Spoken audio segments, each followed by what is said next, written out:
Hello, hi everyone, welcome back to my channel. This is Vijay Biology Tutorials. So now here we are going to continue our previous video. In the last video we have thought about the photosynthesis. So what are the raw materials required for the photosynthesis? Already we have learned. What are the raw materials that we require is carbon dioxide, water, next chlorophyll we require and sunlight we require. Here in the previous class we already learned that what we have learned, we have did an experiment. We have did an experiment to prove that starch is present in the leaves by testing it with iodine solution. Okay, so now we are going to do some more experiments that to show that the photosynthesis compulsory need this raw materials. Here one of our raw material is, now in this experiment we are going to talk about the use of CO2 in photosynthesis process. Okay, so how to prove that the carbon dioxide is very important for the plants to synthesize their own food material. Let us see that. So now for this what we have to do?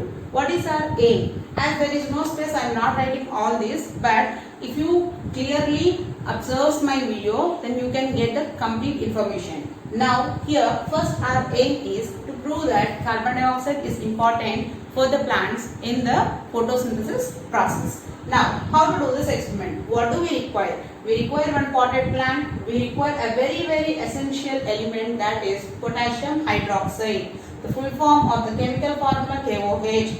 We call it as potassium hydroxide. We require potassium hydroxide, and as usual we require iodine solution. We require iodine solution. So here these are our raw materials. What we have to do? First step is we have to take one potted plant, and that potted plant should have very good green colored leaves, and select one part of the stem of a plant, so that we have to arrange the apparatus in such a way that half of the leaf should be inserted into one bottle, one wide mouth bottle.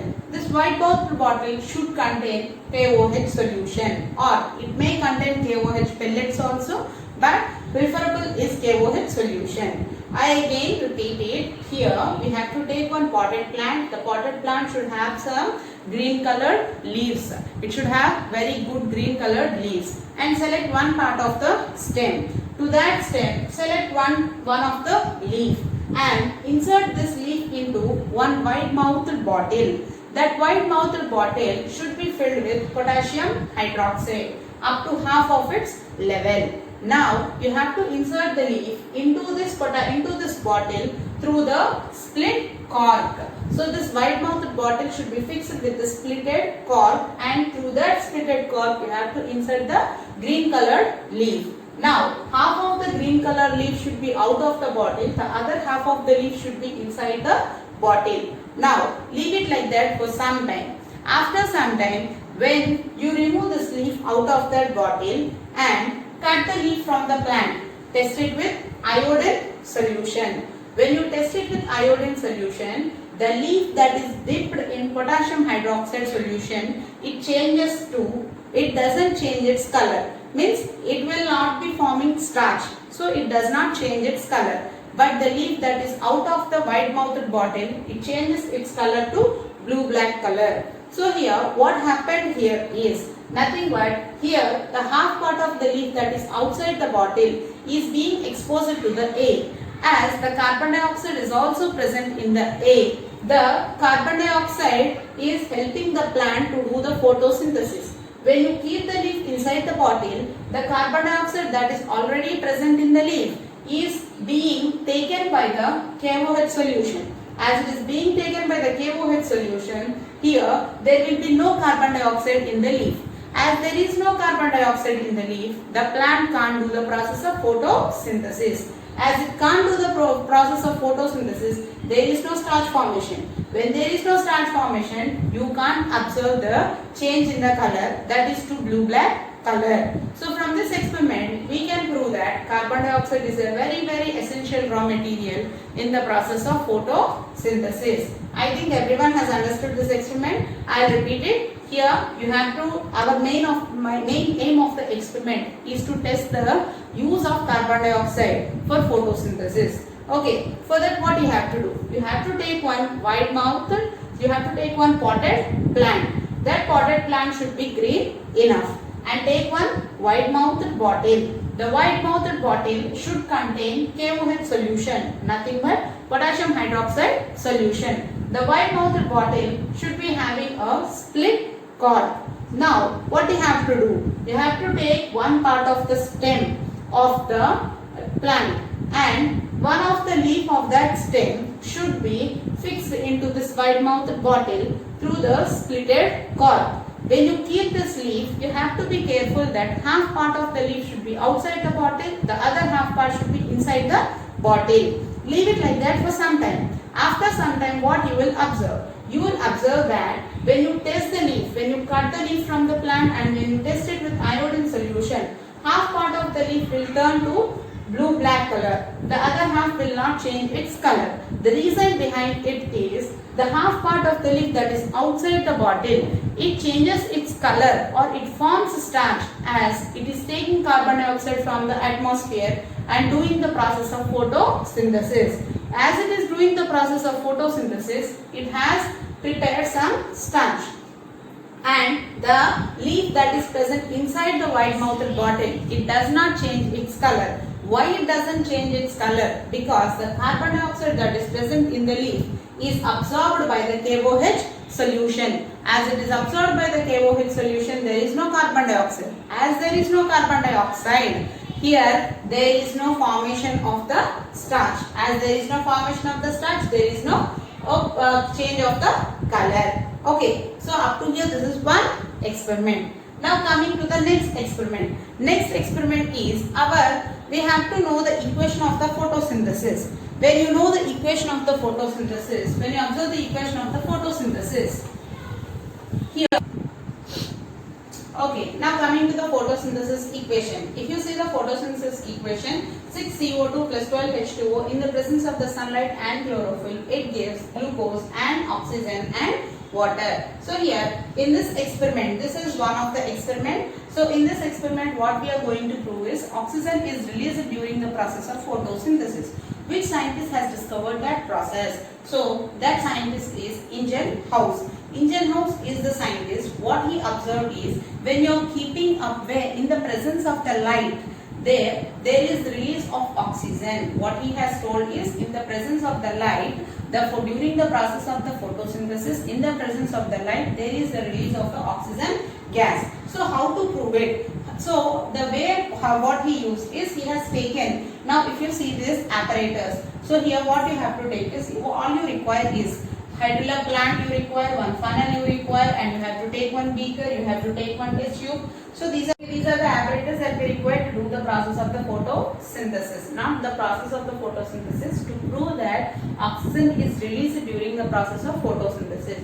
Who is the scientist that told that oxygen is released during the process of photosynthesis is none other than Ingelhaus. He is the scientist who said that oxygen is released during the process of photosynthesis. To his experiment, one more scientist have been added. The other scientist is Engelmann. Engelmann has done his experiment using oxygen sensitive bacteria. This oxygen sensitive bacteria, when they are kept under the sunlight, these all have grouped near especially red and blue colored rays. So red and blue colored rays, here all the oxygen sensitive bacteria, they have surrounded, or more number of bacteria were observed in this red and blue colored rays. So from these we can completely say that the oxygen is released during the process of photosynthesis. Now coming to the experiment, what you have to do? You have to take one funnel. Into that funnel you have to take some fresh hydrilla plant, and into the funnel you have to insert this hydrilla plant. Now covering this funnel you have to fit one test tube, and that test tube, here you can see this all setup should be kept in one beaker containing the water. I repeat it, you have to take one funnel. Into the funnel you have to take one hydrilla plant. Some hydrilla plant you have to take, and that should be fixed into the funnel. Covering this funnel you have to place one test tube. This setup should be kept in one beaker containing the water. So all these setups should be kept under the sunlight. When you keep it under the sunlight for some time, you can observe that the bubbles will be coming in this gap, that is in the test tube you can observe the bubbles. So these bubbles show that there is some gas being released. when this process is being occurring. So what is that gas being released? How to test that gas? You have to take one matchstick and you have to insert into this test tube. When you insert into the test tube, when there is a big fire in the sense when you observe the flame, you can say that that gas is oxygen. As we already know that you might have studied in chemistry that oxygen enhances burning. So here I repeat the experiment here. You have to take one beaker, you have to take one funnel, you have to take one test tube and you have to take one hydrilla plant. Now the hydrilla plant should be fixed into the funnel and this funnel should be covered with an inverted test tube. This setup should be kept in a beaker containing the water. When this setup is kept under the sunlight for some time, you can observe the bubbles will be formed in the test tube. So these bubbles are nothing but some gas is being released. How to know that which gas is that? So we can know which gas is that by testing with the matchstick. When you put the matchstick near to the test tube, inside the test tube you can observe the flame. That flame indicates that there is some oxygen in that test tube. So as oxygen enhances burning, you can say that here the release of gas is nothing but the oxygen is released during the process of photosynthesis. Who is the scientist that have expressed this is Ingelhaus. So to his experiments, one more scientists have added the information, that is Engelmann. He has done the experiments with oxygen sensitive bacteria. In the presence, so these oxygen sensitive bacteria have grouped around the red and blue colored rays. So here this says that in the presence of the light there is release of oxygen gas in the photosynthesis process. Okay. So up to here we have completed 3 experiments. Now coming to the next experiment. That is a very simple experiment. Nothing but we have to prove that sunlight is very important for the process of the photosynthesis. How can we prove that sunlight is important for the process of photosynthesis? Here you have to take one leaf. So you select one leaf, you take one leaf. So this leaf should be covered. So now this is one of the leaf and this leaf you have to take one leaf. This leaf should be covered with a black color strap, and in this black colored strap you can write anything, means you can cut the strip into any of the shape you like. Like if you think this is the letter of the S, so in this letter you have, means in this letter shape the cardboard has to be cut in the shape of the letter. Have you understood that black color strip should be cut in the middle in the shape of the S or any letter you can write, and you can cut it and fix it to this leaf and keep this leaf under the sunlight for some time. After some time what you will observe, you have to remove this strip of the black colored strip and you have to test it with iodine solution. When you test it with iodine solution, the leaf that is exposed to the sunlight, so this part it will convert to blue color and this part it will convert to blue color, and here the S part where you have cut the black strip, this will convert to blue color.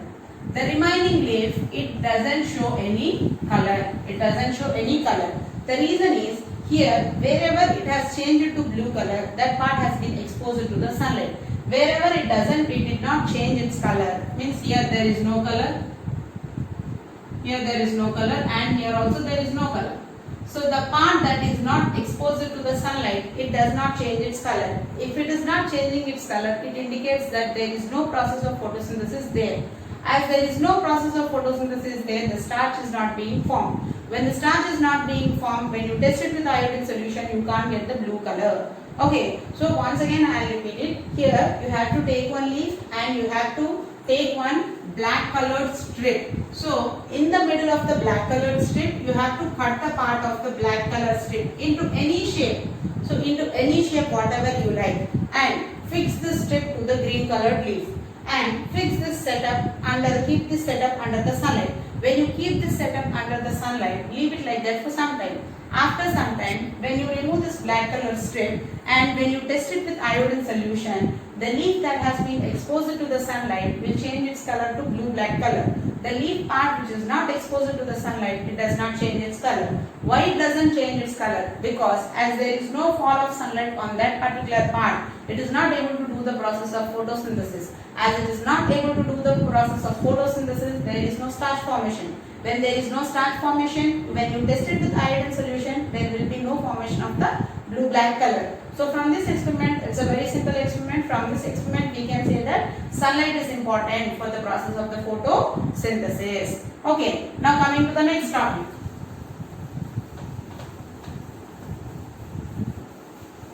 Now coming to the next topic. Here, two scientists.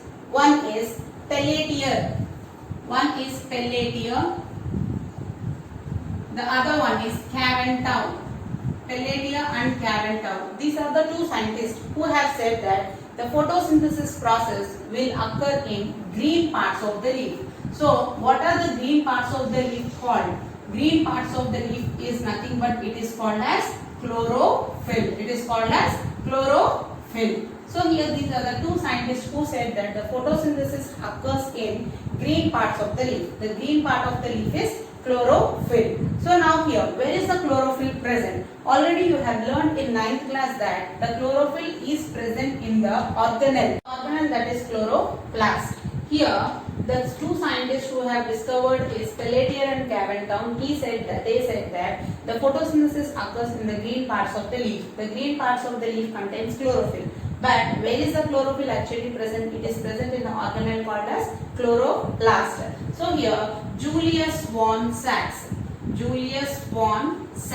He is the scientist who said that each leaf contains around 40 to 100 chloroplasts will be present in each leaf. Okay, in this chloroplast you can see the green color part, that is the chlorophyll. Now, when you observe the structure of the leaf, transverse section of the leaf, here you will have a upper epidermis. This is the upper epidermis. Sorry, this is the cuticle, not upper epidermis, and surrounding below it you will have the upper epidermis. This is the upper epidermis.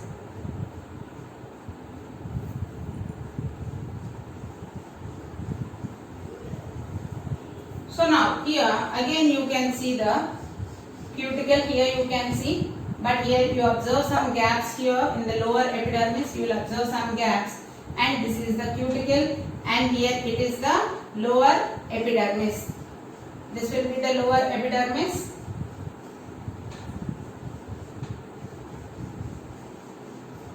This will be the lower epidermis, and here you can see the some sort of cells, these cells, like this you can see some cells. These are the palisade parenchyma. So in 9th class you have learnt about the parenchyma tissue, next mesenchyma tissue, collenchyma tissue, like that you have observed 3 different types of tissue. So this is a simple palisade parenchyma tissue.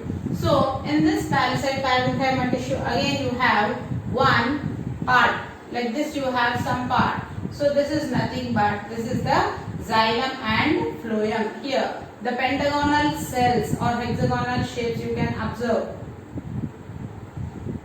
So these shapes you can observe, hexagonal cells you can observe, these hexagonal cells. These are the hexagonal cells. These hexagonal cells are nothing but these are the xylem and phloem cells. The xylem and phloem cells. So how to differentiate the xylem and phloem cells? The xylem cells will be the phloem cells will be double layered, while the xylem cells will be single layer. Here surrounding this you will have the spongy parenchyma. There will be spongy parenchyma in this manner. Spongy, this is a rough diagram actually I am drawing. So this is the spongy parenchyma. Spongy parenchyma. And middle you can see the air spaces you can see in the middle. Air spaces can be seen in the middle. And here in the lower epidermis you can see the stomata you can be observed in the lower epidermis. Stomata can be observed in the lower epidermis. Here once again, here these are the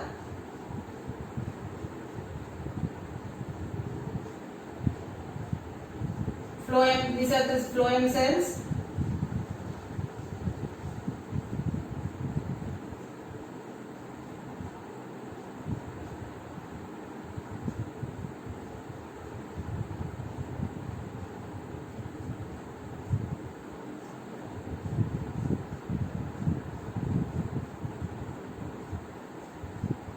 Okay, these are the phloem cells. Now coming to the parts, if you observe the parts. So this is a simple one. What I am drawing, this is a simple diagram. Means it's a simple shortcut diagram I am drawing. Okay, now coming to the parts of these cells. This one is the upper epidermis. This is the upper epidermis. Sorry, this is not the upper epidermis. This is the cuticle. This is the cuticle. Waxy coating cuticle. This one is the upper epidermis. Upper epidermis. Then this one is the palisade parenchyma. Palisade parenchyma. And this one is the spongy parenchyma. Spongy parenchyma. These are the air spaces. Air spaces. This is the cuticle. This is the lower epidermis.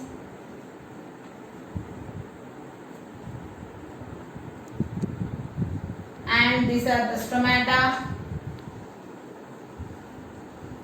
Next, this one is the xylem. Sorry, this one is the phloem. This one is the xylem. Together called as mesophyll. Together called as mesophyll. So this is the TS of the leaf. This is TS of leaf. So here you can see some dots like this. Some dots can be seen like this cells.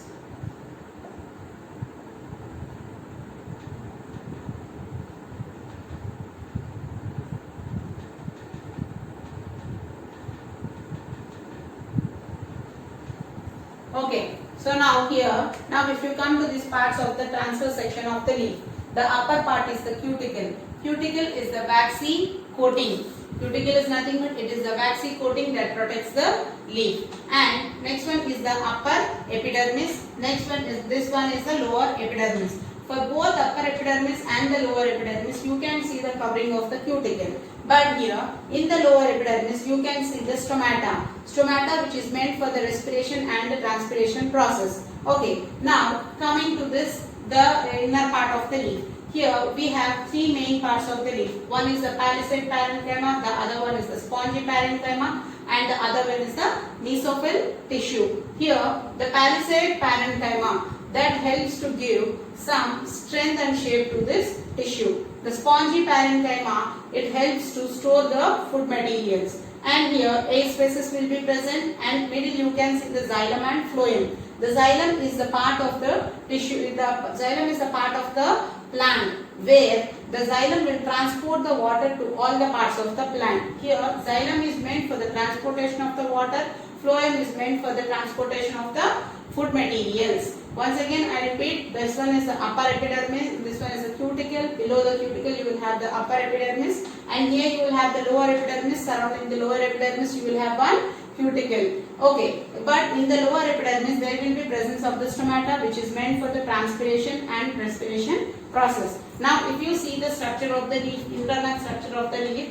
you will have the palisade parenchyma, spongy parenchyma, and the mesophyll tissue. The palisade parenchyma, it is meant for the giving structure and it is giving particular shape to the leaf, you can say. Next means it gives some strength to the leaf.